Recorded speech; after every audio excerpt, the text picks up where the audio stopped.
Gutom na gutom ako guys. Maubos ko ito ngayon. Parang.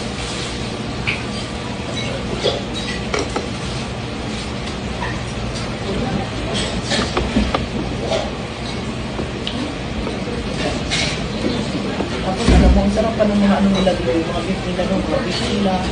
No? Okay, sila sa noodles.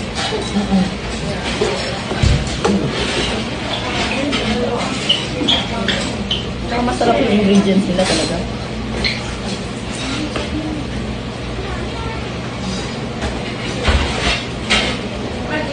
Tapos itong mga taba-taba nila na ganito, masarap talaga. Meron na rin yung puntahan na ano, sa night market. Ay, masarap ng mga pagkain doon.